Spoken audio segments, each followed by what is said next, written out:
Hello, hello, everybody. You just saw the best of year student design, and now we're going live to have a chat with my good friend, Monica Bhargava. She's the Chief Design Officer for Pottery Barn. Oh my God, you're there, Monica. How are you? How are you? So, Monica, first of all, thank you so much. For everyone out there and all the students, Pottery Barn, and Williams-Sonoma, the big Williams-Sonoma, but Pottery Barn, raise their hand the minute we say students. They so supportive of what's happening in the world, the next generation, and pushing design forward. Tell us a little bit about that, Monica. That inner spirit you guys have. Williams-Sonoma Inc. and Pottery Barn, as part of Williams-Sonoma, Yeah, we just love design. We love that we're in the business of home. And people usually are happiest when they're at home. And the fact that we get to play in every aspect to enhance their quality of life, give them new ideas, help them decorate, entertain, fill sort of milestone needs, whether it's a baby or they're moving into a new home, right. schools for kids. I think that it runs in our DNA. Design is our passion. Product is our passion. And we design original, stylish, sort of new products at our San Francisco based headquarters. So I'm in San Francisco right now. Yeah. And outside my office is the incredible team that I am a proud member of. And they all design amazing products. I mean, I've got beautiful, talented artwork being done for duvets. Oh, We wow. have furniture being made right now, finish being looked at, different lighting uh, scenarios going up, decorating. We're right in the middle of, God, we're in the middle of you guys developing Holiday 2022. When I get done with this interview, I am racing into Holiday 2022 outside. Wow. Wow, So that's amazing. we But love it. Monica, I just for everyone out there, like it's like a treasure, right? Like everyone wants to have her job.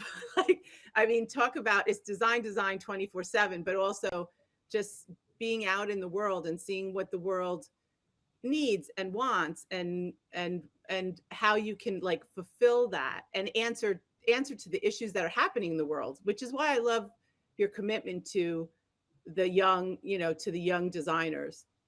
Well, I think that we were all there, and if we don't fuel and support the young designers, we are not going to have our own future ahead of us. So, literally, I believe that um, fostering talent and nurturing talent that is exceptional at this stage is something that we owe back, and it's time for us to give back to the community of design because that design community is such a big part of our DNA at Pottery Barn.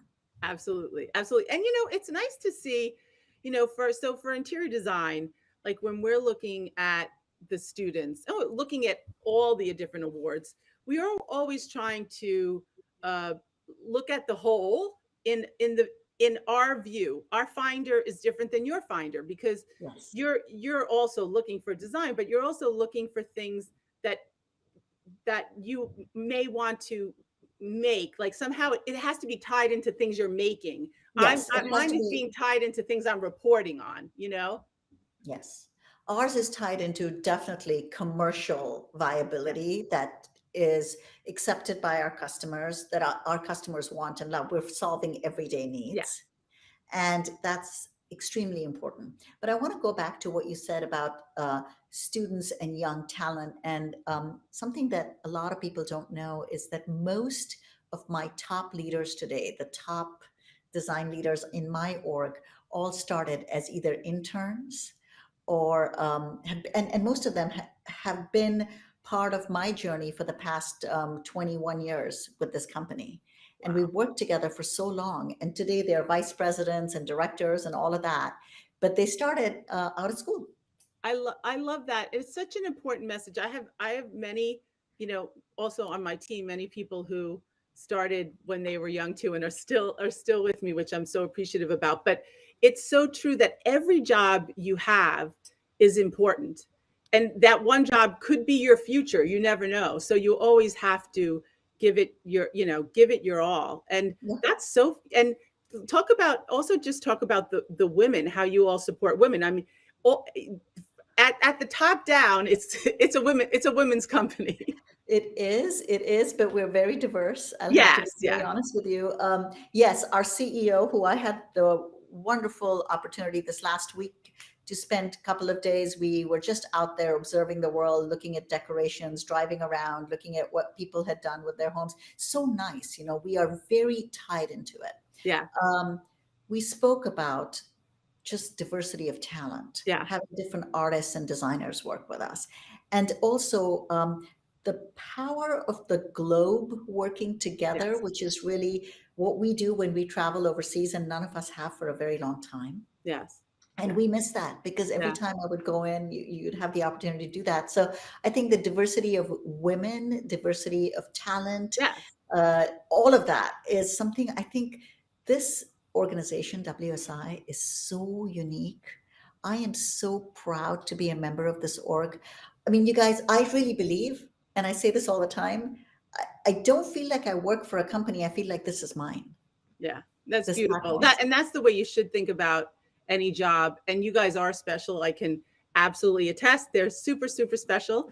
And what you say is so true. This is what I get excited about. Even looking at the student competition, is they're from all over the globe. I can't pronounce the names. They're from all over the globe, which which I'm sorry, you guys, but amazing. And that's also when we do our best of year projects, which will be on Thursday, literally judging like 1,100, almost 1,200 projects from literally all over the globe. So Wow. Wow. that kind of perspective, it's a joy, it's a responsibility, it's an inspiration, and we do miss not traveling. That's for sure. Well, Yeah. you selected a you selected three students that we'll talk about. I wanted to bring up. I think we can bring up some images too. So we're going to start with. I thought this was interesting. The Fala, the the wood chair, and this That's kind. Zosana. Yeah. Yeah, this wood chair. And tell us why. Tell us why you thought it was special. You know, first of all, I want to start off with saying I was impressed with all of the beautiful designs you sent me. So this was tough. I actually mulled over it for a couple of days after you sent Uh-huh. it before I really landed. And then yesterday, I sort of decided, okay, these are the three. But I want to congratulate each one of you for Yes. literally coloring outside of the Yeah. lines and taking the risks that you have in design, because that's what's going to propel us forward. So I'm so appreciative and humbled by the amazing work. This particular design, the Fala, I loved because it's about comfort, and I love the way the design was with beech and the dowel rods, because the Yeah. dowel rods Yes. kind of made that whole sustainability piece that is so important for us at Pottery Barn. So I felt like that was really a big thing. And I love the curves of the chair. I think that it's very sculptural in form, Yes. and I love the way the curves hug you when you Yeah. sit. Yeah. So it was a functional piece, but an artful piece, and Yeah. something that I could see, because when you look at a chair like this, you're either thinking dining chair, which is what comes to my mind first off. And I also think of, would it be a great desk chair? Yeah. And then when I look at a design, I always think about, how will this chair translate in a lot of different finishes? Will it Mm. sit with different dining tables? And this particular design I thought would translate really well in a lot of beautiful finishes. It would sit with a traditional dining table to counterpoint it. It could sit with a more modern dining table, a glass table. So I think the versatility of its design, as well as its lyrical composition, was very impressive to me. Yeah, it does feel grown up. I mean, it's a student. It feels it's there's no kitsch in it at all. It's beautiful. Like you said, it's sculptural. I have a soft spot for anything that feels like a sculpture. And it's we ask them to always give us the material selection. But now I think when I was looking at this, I was like, would love to see her hand making it. So we probably have to add in some process too, because this brings you back to thinking about like you know in Europe, like a craft, like really learning a craft.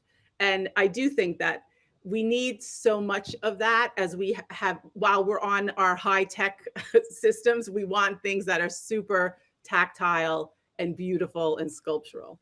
Cindy, also what I loved is the photo, which we have up on screen right now, where the hand is sort of resting on the arm of the chair and it embraces the soft, gentle curve. It felt ergonomically really comfortable. Yeah. So I noticed that as well, because a chair is also a lot about how you sit in it. And Yes. at so many levels, I felt like this particular product was something that caught my eye and was exceptional. Yeah. Yeah. So she's has a very like strong, her own strong language. And I like that there's no kitsch in this at all. So Uh, congratulations on the Fala. Beautiful, beautiful job. That was Susanna. Hang on a second. Let me find. That was Susanna from, hang on, let me find her. Zozana Yes, Capron. Susanna. Yes, yes. There we go, Capron. Yeah, fantastic. Okay, let's go. I do want to, I want to talk about the mushroom series because it was a delight. Tell you first, you tell I me know you why you would. struggled with saying Ahmedabad. Yeah, Ahmedabad. please help You me. know, Please help the me. funny thing is, I Um, interviewed there many, many years ago to try and get into that fabulous design school, and I was rejected by them. But Rob, I think it is one of the best design schools in India. And when I saw this Ahmedabad. submission, Okay, Ahmedabad, thank you, it's a thank you. beautiful, really beautiful city outside of, I think, the main area. But I've been there once.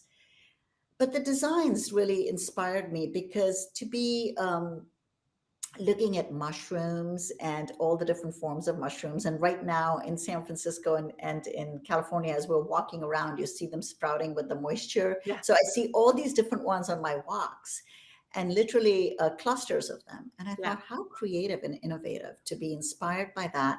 And the range of materiality that was used to use that, to do that expression, whether it was jute or it was the silk shibori fiber, the terracotta, or the yeah, metal. And also, I love the glow that they gave because the glow was literally something that felt luminous and warm. And I think very artful. This is not necessarily task lighting that was developed, but it was something that you would want in your room at night. And it's also a conversational piece, is the way I looked at it. Like each one of these pieces were extremely artful. There were a couple in particular that I responded to, but the series itself was so well thought through. yeah. I And the thought so. way the light sort of gave off in a pattern Yeah, was fun. I even liked the metal one that could become a spotlight, you know, in a corner of a room. Very, yes, very poetic in its, there it is, in its yeah, expression. And the yeah, finishes again that it takes is so beautiful. It could be a color vehicle. So when I saw this collection, I saw a ton of potential, but also creativity, originality, and whimsy, because design is about whimsy, you yeah. know, and it makes you smile. When it makes you smile, there's a positive sort of emotion that goes through you when you look at it. And that was important. Absolutely. At interior design, we're always looking at trends and what trends, like how they develop and what that means. And I found it interesting because recently I watched there's a great documentary on the truffle hunter. These old guys that hunt truffles with their dogs, and then there's also a movie with Nicolas Cage called The Pig, which is also about Yes. that. And I said, that to me is a little bit of some sort of back to nature trend, and she caught the essence of that. I don't, No, I think again, it's, I couldn't agree with you more. It's such yeah, a beautiful series of lighting, and lighting yes, is hard to design. yes, And to have this range, particularly these two that have been up on the screen out of the yeah, series, I think are the strongest. And not that the others aren't, but I just yeah. think these two are really beautiful. Yeah. No, so fantastic. When let me try to get Ahmedabad. Is that right? Ahmedabad, you said it Okay. perfectly. Oh my God. Thank God. Maybe Okay. you and I'll go there together someday, Cindy. That's the thing. My mother lived in India for many, many years, so I love India. So When this is over, you and I are getting on a plane. exactly, exactly. So Sashi Malik, amazing, beautiful, beautiful job. Okay, then let's go to comfort, which this guy's got a lot of personality. This kid, from Hussein Matali, yeah. yeah, Hussein Matali. He's from Iran. I love it. He's like so confident. His picture has his sunglasses. You know what I mean? It's I like love it. So I much know. too. I know. So so tell me what you were thinking about. Okay, so when this came across, it was so interesting to me because my assumption was this is not only a beautiful functional piece, because if it's great sculptural quality, I mean, look at the angles of this chair. And I'm assuming that it's very comfortable to sit in. Mhm. And then he worked the light aspect into the ottoman, where the ottoman sort of lights up at night. And look at how that glows. Uh-huh. And the way he shot all four of them and put it together, which again makes it a conversational piece. You want to kind of hang out there, but it also becomes sort of a statement chair, which Yeah. I love. It looks great in multiples, it looks great in one. And, lately at Pottery Barn, the momentum continues to build around sustainability. It has been for a while. But this past year, we sort of partnered with the Arbor Day Foundation to Yeah. donate and make sure we planted a tree for every piece of indoor furniture that somebody bought. Wow. Yeah, I wanted to ask you. You caught it first. Yeah, I wanted to ask you about that. That's We've done about I think our pledge is to do 3 million trees by 2023. oh my And God. that is something that we are very excited about that's happening. When I looked at this furniture design, somehow immediately my mind went to the Arbor Day Foundation. And I thought, this is such a spectacular piece. And I'm very curious. I want to sit in it. I want to Yeah. see how it feels. Yeah.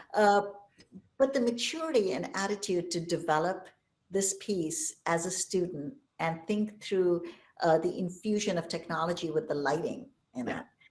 it, using both of those design aspects so seamlessly, I thought was really nice. And it does kind of speak to comfort. I mean, that's I loved what he named it too, comfort. Yeah. Like, Yeah. He calls it comfort. Yeah. Yeah. It's sort of interesting. I really like what you said. You want to sit it in and see, like, okay, all right, prove how comfortable it is. But he calls it ergonomic. So, it does look like it would be comfortable. I think a word you used, it was sort of like he's got confidence. There's a confidence to this piece because the scale also. yeah, So yeah. substantial, it makes you feel like it's very confident. Like I look at that and I'm like, wow, Yeah, exactly. And also not that present. he he wanted to do this one other, sometimes those things can get a little too hokey, but the idea of the LED, very, very like this very thin slice. The counterpoint of the thin LED to the big Yeah, substantial wood, like all that tension felt really good. I agree yeah, with you, Cindy. yeah, yeah. It's So good. a big shout out to him too. So let's talk about what you have going on. So you're already on your deadline. It's so fun. I love talking to you about these kind of things because like I'm on deadline for this right now, meaning it's the best of years going into print. So the minute all of this is over, it's like, oh my God. But we go from deadline to deadline every month and multiple times, but you are so you have to go so far ahead. That seems really tough. Well, it's not tough, it's fun. And we are so blessed and lucky to be in jobs that don't feel like work. Yeah. At least to me, it doesn't Right. feel like work. I Right. wake up loving what I'm doing. But at any given time, the team is working on 4 seasons. So Mm. right now, our deadline is on the 17th to present Holiday 2022, which is a massive deadline. And literally, it is like Santa's workshop outside my Oh my office. God. And that's a very big setup that we do. We light the trees, we make sure everything is perfect, right? But at the same time, we've got a team that's working on spring summer photography because we released that, but now it needs to be photographed for our assets and for all of our Yeah. expressions that we have, our digital expression, our catalog, so on. So that team is working on it, right? We're also in the middle of finalizing fall that we released a couple of months ago, but not every detail is perfect yet. Like, is the color swatch right? Is the finish been approved? Is the Uh-huh. costing right? So we're working through that. So as a team is working on a season, they're also finishing up the other few seasons. And then they've got crazy me that's already worried about spring, which Right. is in January. So I'm like, can we start on spring? And they're like, hold just 2 weeks, lady, before you start off with spring. That's what I wanted to ask you. Well, first of all, it is very similar. Even like we're on this, I call it the treadmill. Like we're on the Yeah, treadmill. It's a creative treadmill, so that like it keeps going. It's always moving and yeah. shifting and shaping. What could you identify? I know there's a lot of things that you love about your job, but like where is it that is like the sweetest spot for you? What do you love doing the most, or a couple things? I'll tell you, there's a few things I love doing the most. My favorite time of the season is actually this pressure cooker 2 weeks when we put the season together, Huh? because the entire team comes together. And there is so much banter back and forth about Yeah. what we should magnify, what we should keep, because creativity is about taking a lot of risks and making mistakes, right? Design is about knowing which ones you want to keep and which ones you want to build, right? Absolutely. And I Yes. read that somewhere, and that's always resonated with me, which was, let's make sure we edit properly. And Yeah. this process of magnifying and editing, I love it. And also because I'm opening myself up for a lot of feedback from the team so that we collectively work on it. My style of working is to be together and march together, which I love. And so I Right. love that aspect. The other aspect I love is that just the business that we're in, which is making people's houses into homes and helping them celebrate these milestones, whether it's Hanukkah or it's Diwali or it's Christmas Yeah. or it's their first, you know, Christmas together, whatever it may be. I love that aspect of our business. Like there is nothing about it that you don't want to do, whether it's designing the coffee mugs that you're going to use every day, or Yeah. that chair you're hanging out in, or the desk you're using, or the bed, or the beautiful comfy throw. I mean, one of my favorite things in product is to, when we get to test something and you see whether it's really standing up to its use. I love that. The It's part wonderful. I also love is the Yeah. travel. Ah, The travel. You said I could say mhm. three things, so there I am.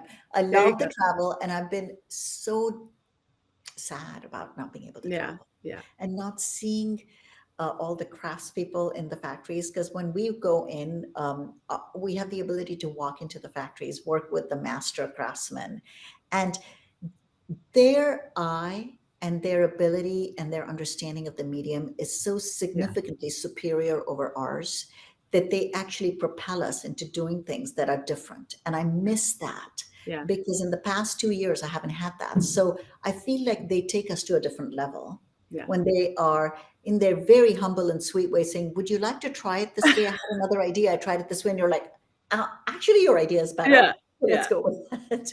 Well, that brings up two really good messages for the students out there listening.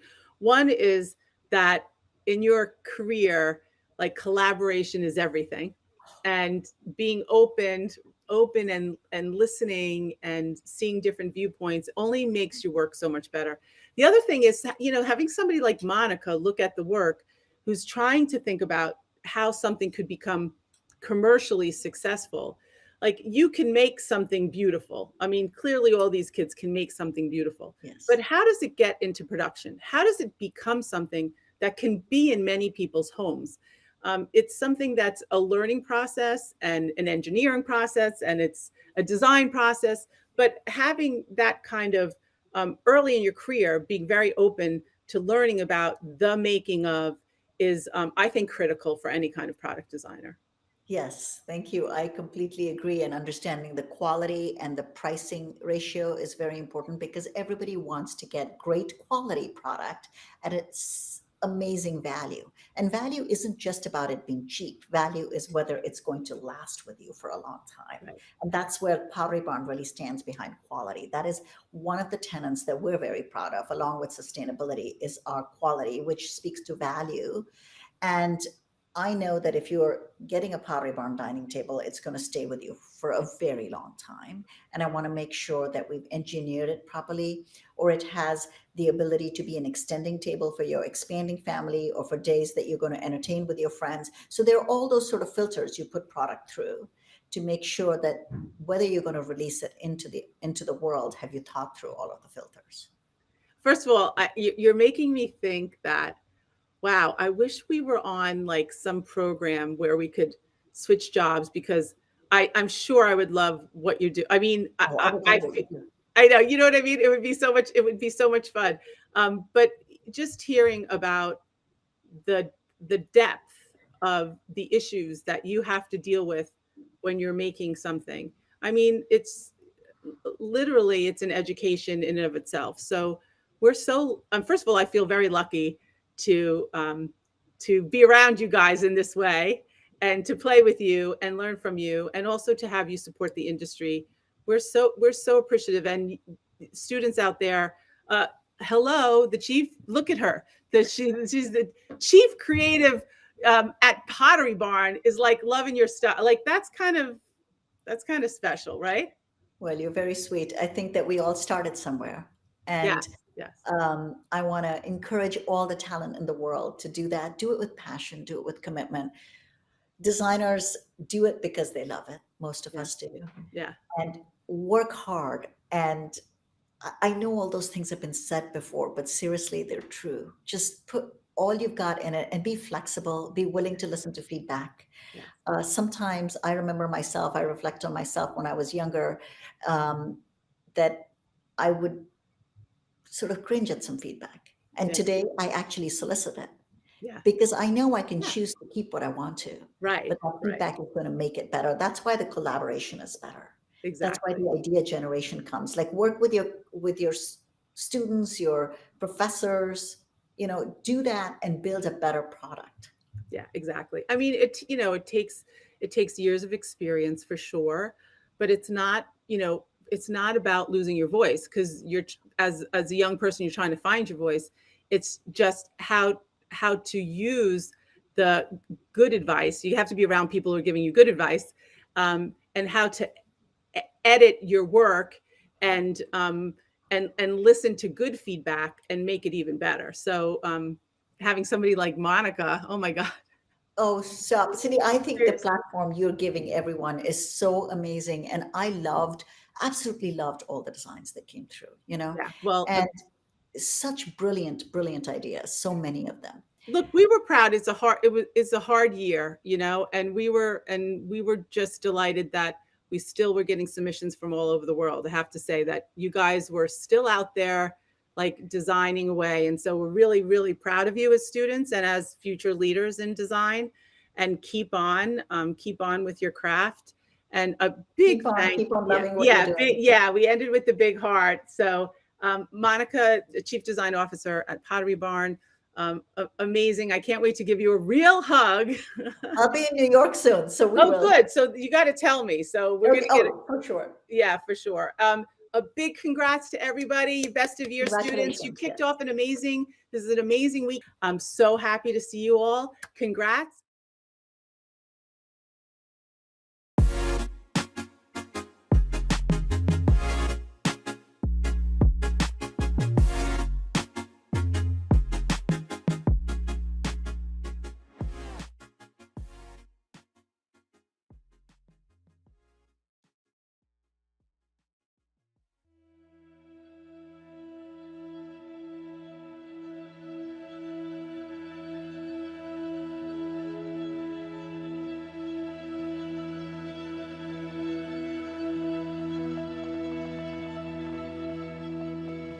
The vision for IIDA with Design Your World is built around a couple of things.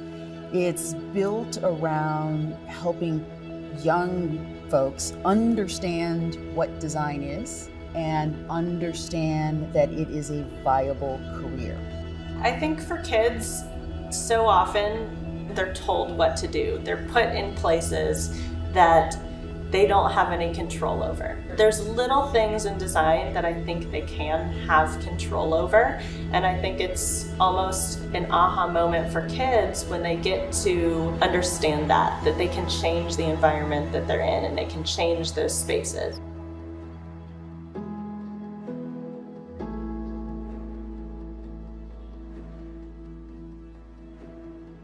We want Design Your World to change the lives of every single person that participates in the program. And that's whether you participate as an instructor or whether you participate as a student. That's the most powerful aspect of design. And so a program like Design Your World is not only going to benefit the kids that are participating, it's going to benefit this industry by changing the entire perspective on what we think design is and how design is practiced.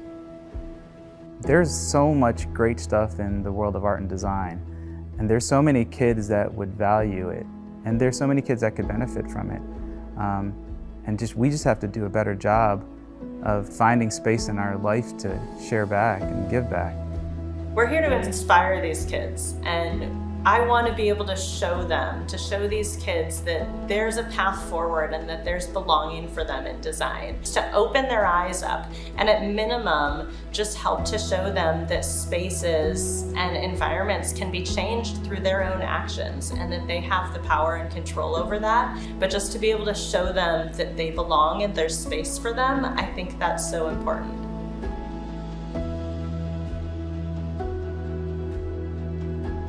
This really exposes not only our teens, but their organization to like diversity, equity, and inclusion, right? And so bringing in, a different cohort of teens to explore and to, start thinking about different career paths. And so I think that that's another wonderful thing about After School Matters and how it connects teens and partners together.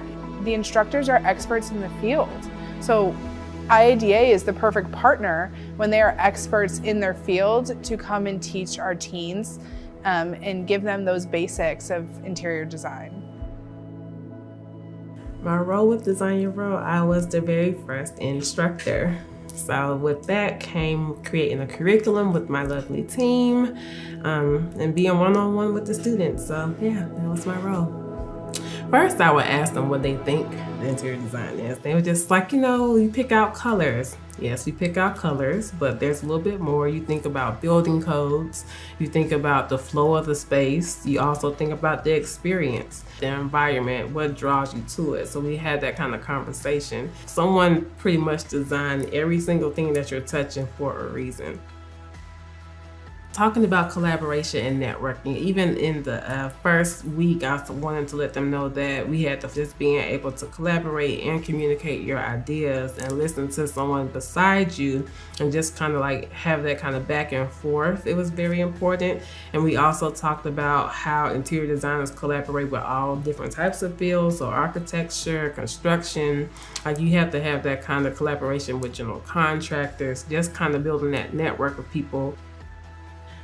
I did ask them up front what they wanted to learn, so I kind of also based my curriculum around that, even though I had it, but I kind of tweaked it to make sure I touched on the topics they were really wanting to focus on. They wanted to know like the history of design, how to start a sketch, like how do you add your own personal style to things, and like the elements of design and like the principles. So we'll talk about space and form and like color and how those things kind of influence you in certain design choices that you make.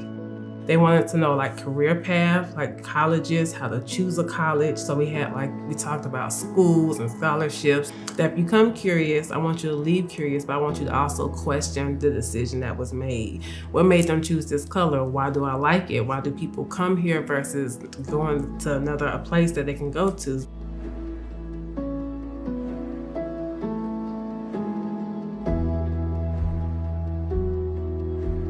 So during the 5th week of the course, we went on an architectural walking tour of downtown Chicago.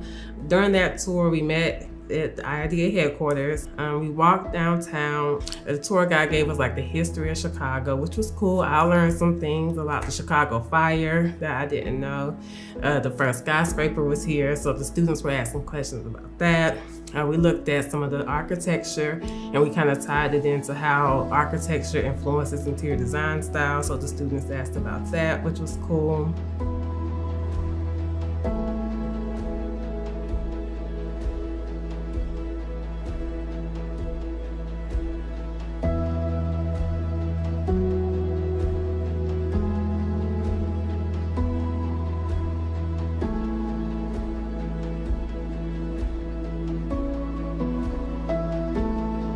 We would walk around and be in that like 1920s buildings where like really big, the skyscrapers are still here.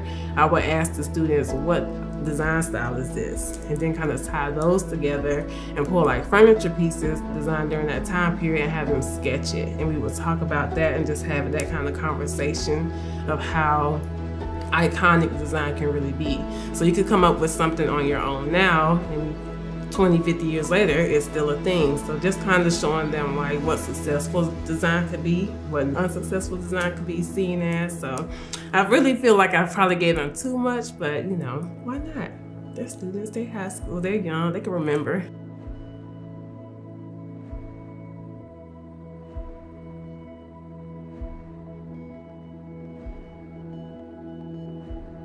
So towards the end, I asked each student what they would take away from the course.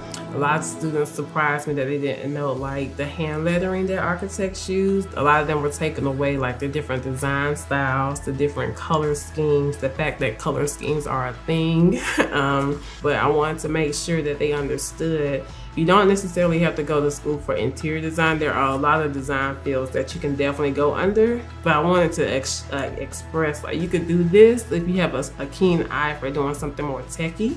Maybe try architecture. More design based, you might like this, but you want to do that, maybe illustration. Just try to show them all these things kind of take a part of the design field. So I really think just kind of exposing them to the arts was also important, but just letting them know there are a lot of different routes you can go with the design background.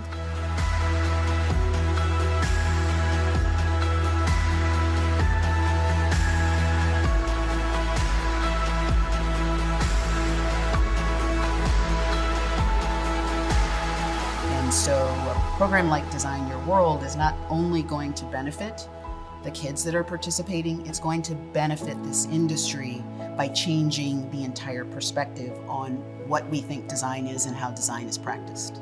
There will be generations of new designers who will bring their very special way of thinking and a perspective that has not always been seen in this profession. They'll be bringing it to the table, and it won't be new anymore. It won't be different. They won't be alone. They won't be solitary, but they'll stand in solidarity with their peers in continuing to advance the profession of design.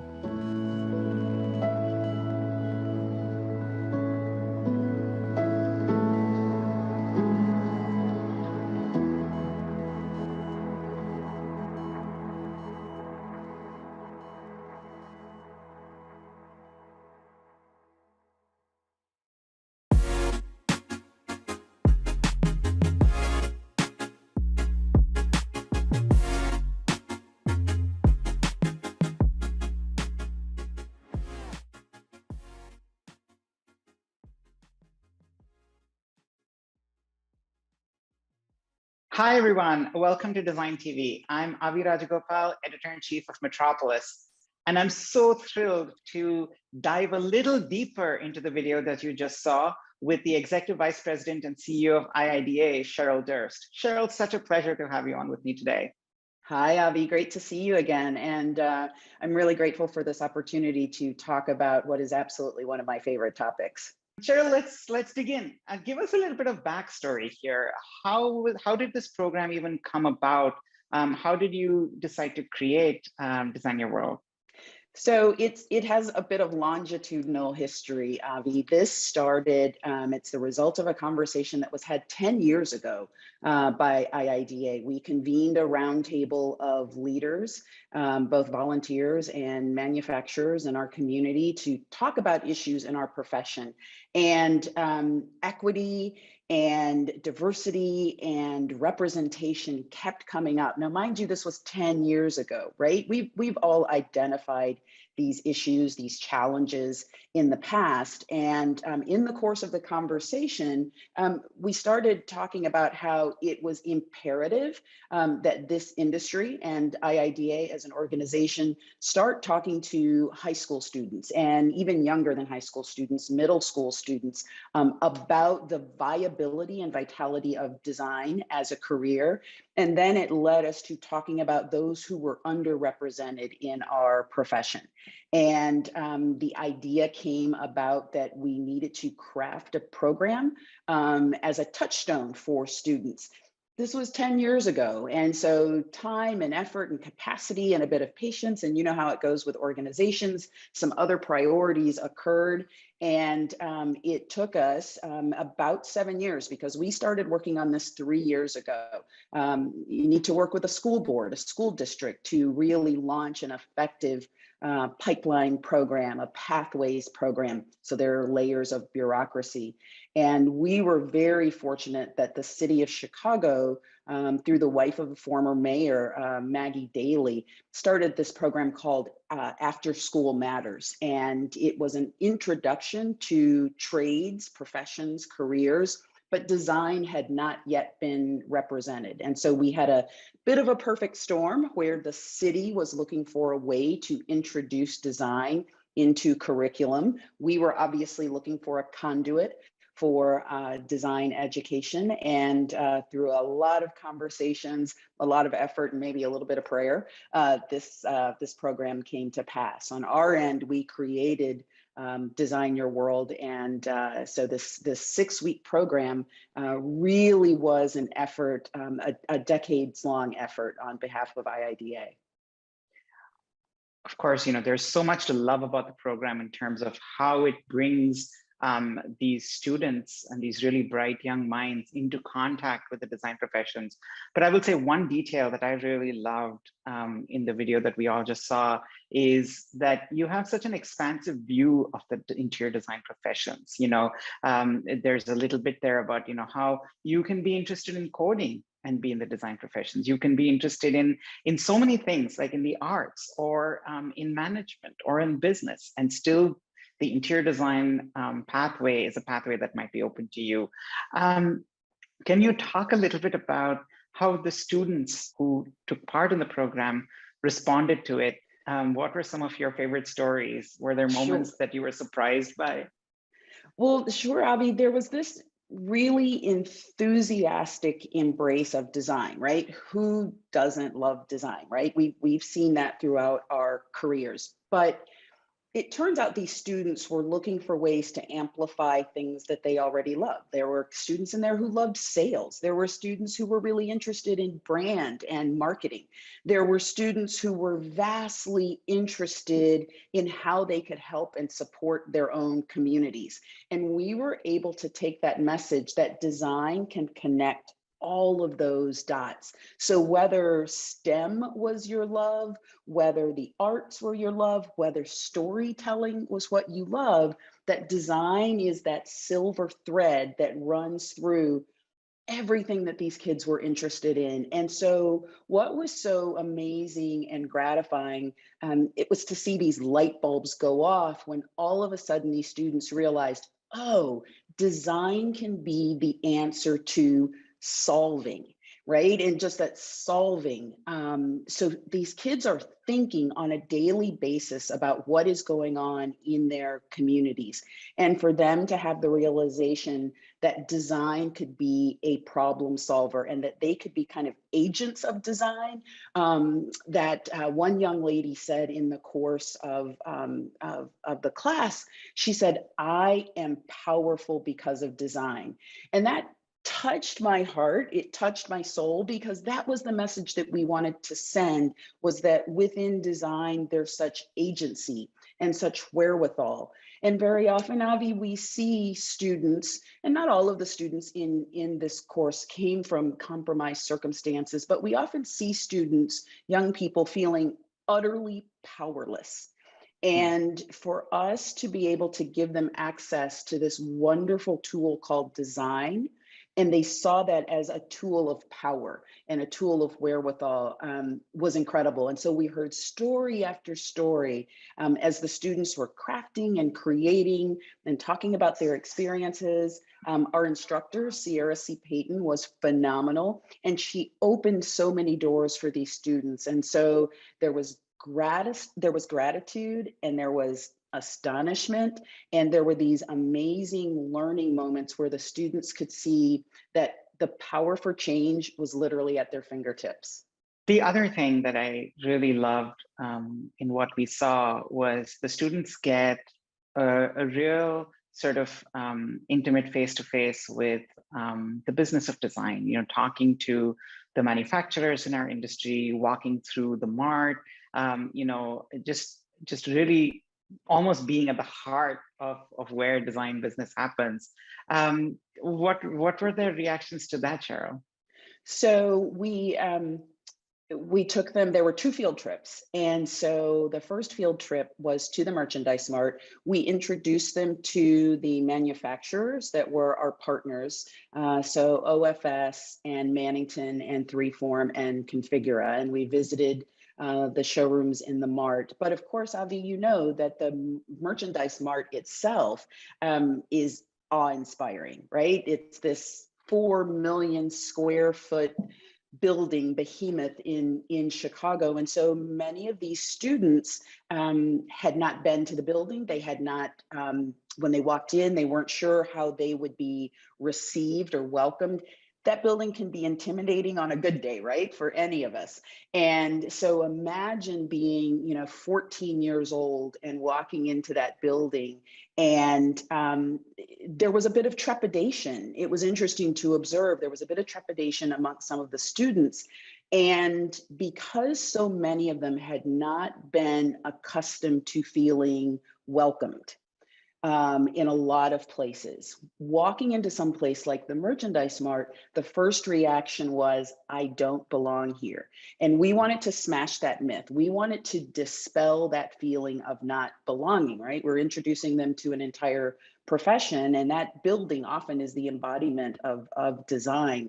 And so we wanted to exhibit this warmth, this welcome, this message that you have a place here. And so in every product manufacturer showroom that we visited, the teams, the staff there exhibited this incredibly warm welcome. And so quite honestly, Avi, as wonderful as the product is that exists in the mart, it was the people that demonstrated to these students that you belong here, you have a place here, and that, you know, very overtly and also unconsciously sent a message to those students about the profession of design. And so one student said, the one student said, wow, everybody here is so warm and wonderful, and I feel like I can be safe here. And that was a critical message as well, because that feeling of safety and security and comfort is key to all of us, right? It's central to who we are as human beings. And so I give credit so much to all of those manufacturers for not just sending this incredible intellectual message about design, but they sent an emotional message about design as well. And that matters. Absolutely. I don't think, you know, this profession, the interior design profession from the outside, you know, can seem a little intimidating, right? I mean, interior designers work with great organizations around the world. They're often creating really high-end, beautiful spaces, whether those are homes or offices or hotels or hospitals.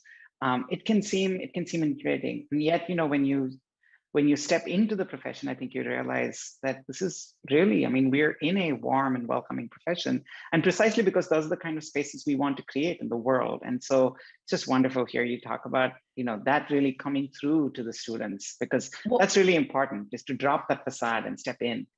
Well, and I think it was just a good reminder for all of us who are professionals to be mindful that beauty can be intimidating. And there are those that don't feel that they have access to that beauty. It feels just out of reach somewhere sometimes. And also that design has a language, it has a vocabulary, it has a lexicon. And if you don't feel as if you're a part of that vocabulary, or you're missing some steps in that vocabulary, again, that's one more thing that sits you outside of that. And so again, through Design Your World, we were teaching students the vocabulary of design. So they had command of a new language. And again, that's about access. Yeah. Cheryl, tell us about why Design Your World is an important program for IIDA. I mean, as you said, you incubated it for quite a while. It has taken a lot of effort and a lot of time to get it off the ground. And now you have, this group of students who've had this incredible interface with the world of interior design. What has that meant to IIDA as an organization? I think for IIDA, Design Your World has meant one more avenue for us to introduce a new audience for design. I mean, personally, as an organization, it was incredibly gratifying and satisfying, and this feeling that yes, we can do something this monumental. But also as a profession, it's introducing this new audience, this new cohort. In that group of students, there could be not only a future designer, but there could be a future CEO or COO, someone who will be leveraging design for their organization. There undoubtedly is a future community activist in that organization who now has one more tool in their arsenal to implement change in their community. And so I think we felt that our ability to arm a new cohort, new champions, new evangelists for design is just one more step forward for our profession in terms of access and exposure and equity, and then also introducing for a community that within design not only exists warmth and comfort and hospitality, but also dignity. These students were so encouraged by the program. It brought not only competence to them, but confidence that maybe they hadn't seen in other areas. And so the ability to say design can do that is huge, not only for IIDA, but for our profession. Cheryl, right at the end of the video, you spoke really beautifully about why this represents a wave of change for the profession, and the profession, that really needs it. Often when we think about equity or diversity in the design professions, we're thinking about representations in our representation in our own ranks, right? How many designers, what backgrounds do they come from? What, economic or social kind of perspectives do they bring? But what you just said, just to reiterate, this idea of not just creating a pipeline for future designers, but creating a pipeline for future design collaborators, really spreading that message of the power of design, but also giving people the confidence to demand good design, to expect good design as their experience in the world. I think that's so powerful. Do you want to quickly just reiterate for us how you would like Design Your World to influence the profession at large? Absolutely, Avi. I think programs like Design Your World, and by no means are we the only one. On my bucket list, there are 1,000 programs like this. We should all be invested in crafting a similar experience for students out there.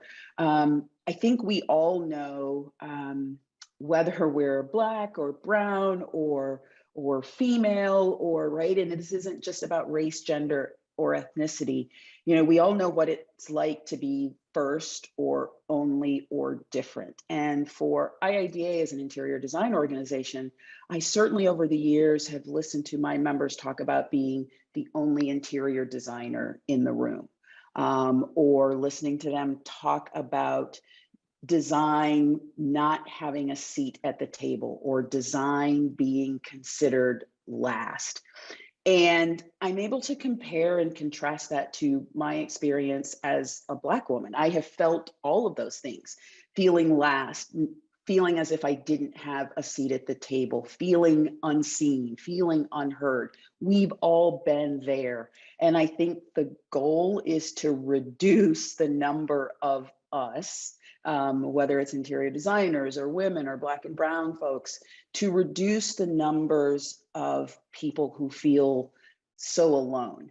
Reduce the numbers, but increase the power and wherewithal to have that voice, as you say, to speak up and say, I will be heard as a woman. I will be heard as an interior designer. I will be heard as an HR manager, right? Whatever it is that needs to be heard, design has that ability, that unique ability, I believe, beyond so many other professions, to intently listen.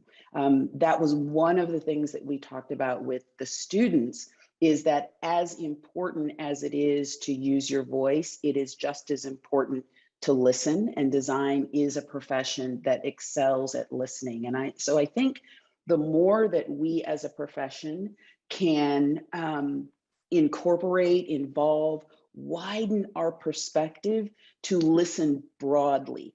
I think in so many ways as a profession, we've listened narrowly through perhaps a very Eurocentric view that extends all the way from curriculum to practice. And so broadening our perspective of what we're not only seeing, but hearing, then that extends to what we're doing as a practice or as practitioners.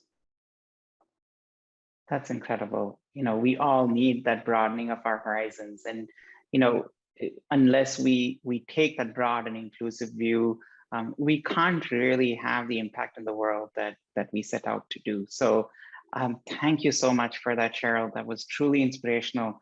Thank you to all the folks at IIDA, as well as all your partners, for your leadership on this and for bringing together this really beautiful program. Design Your World is absolutely fantastic, and it's been incredible for us to get a small taste of it through this video and through this conversation. Thank you so much for your work, and thank you for taking the time. Thank you, Avi, and thank you to Metropolis, and thank you to the entire SANDOW family for all of your support of IIDA and Design Your World. Of course. Thank you so much, Cheryl. And thank you all for joining us today and for watching this conversation with Cheryl Durst, the Executive Vice President and CEO of IIDA. If you want to find out more about Design Your World or all the amazing other resources that IIDA provides, head on over to iida.org. It's been great having you on, Cheryl, and thanks to everyone for joining us. Have a great day.